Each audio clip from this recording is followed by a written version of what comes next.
Hello बच्चों, let's read this question.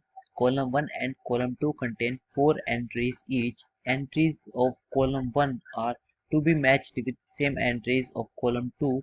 One or more than one entries of column 1 may have the matching with the same entries of column 2, and one of the entry of column 1 may have one or more than one matching with entries of column 2. In the figure, the resistance R is variable. R is the internal resistance of the battery of EMF E and हमें column 1 में ये चीजें A B C D के form में given है and column 2 में 1 2 3 4 और हमें मैचिंग करनी है इन ऑप्शंस के साथ। तो हम इस क्वेश्चन को सोल्व करते हैं। मैं इस क्वेश्चन से रिलेटेड आपको की कंसेप्ट भी साथ के साथ बताता चलूंगा जहां जहां इसमें की कंसेप्ट यूज हो रहे होंगे। तो पहले हम कॉलम 1 का ए ऑप्शन देखते हैं। Terminal potential difference across the cell to be maximum. इसका मतलब टर्मिनल पोटेंशियल डिफरेंस मतलब जो आपका V होता है उसको हम EMF minus I into R, where R is internal resistance of battery. This is internal resistance और हम इसको ऐसे लिखते हैं, this is TPD, terminal potential difference. हमने इसको मैक्सिमम करना है। तो ये मैक्सिमम कब होएगा कि इसकी तो वैल्यू फिक्स्ड है, EMF की वैल्यू फिक्स्ड रहती है और R की वैल्यू फिक्स्ड है, तो हमें करंट जो है इसकी वैल्यू जीरो करनी पड़ेगी। बेसिकली अगर आपका I जीरो हो जाएगा तो फिर V मैक्सिमम हो जाएगा। इसका मतलब ये होना चाहिए, ये V मैक्स की कंडीशन बनेगी।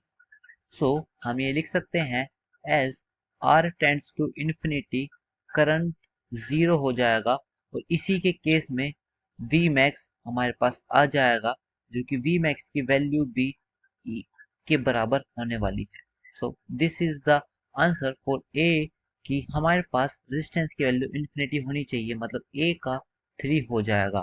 एंड ऑप्शन में चेक करें तो हमारे पास सिर्फ A ऑप्शन में A का 3 है। वैसे तो इससे ही हमारे पास A आंसर आ जाएगा, बट हम इसके आगे भी चेक करते हैं B C D options. Let's move to the next slide.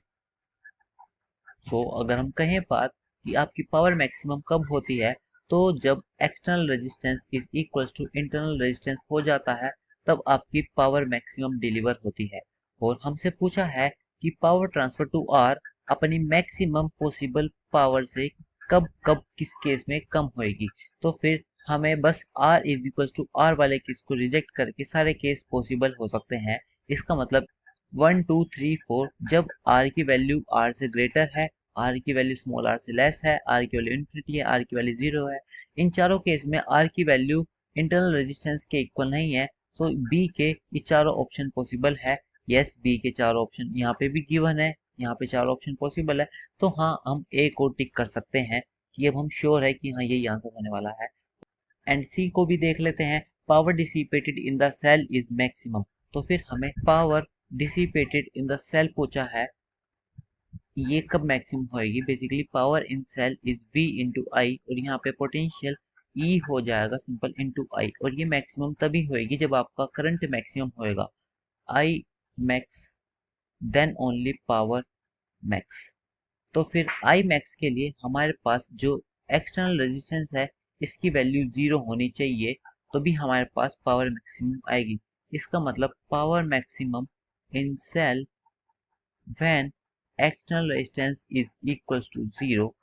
हमारा सी का ऑप्शन जो कॉलम 2 के साथ मैच करेगा वो फोर्थ है, जिसमें रेजिस्टेंस की वैल्यू 4 है। तो यस, सी का 4 गिवन है। और इसमें ये भी डी भी देख लेते हैं कि fastest drift of ions of electrolyte in the cell will be. अब देखो वीडी की वैल्यू पूछी है, यहाँ पे वीडी मैक्सिमम कब होएगा, जब आपका करंट मैक्सिमम होएगा। और करंट मैक्सिमम के लिए अभी बताया कि रेजिस्टेंस की वैल्यू जीरो होनी चाहिए, तो इसका भी डी ऑप्शन सही है। इसका मतलब आपका ए ऑप्शन सही हो जाने वाला है। I hope you understood this. Thank you, take care.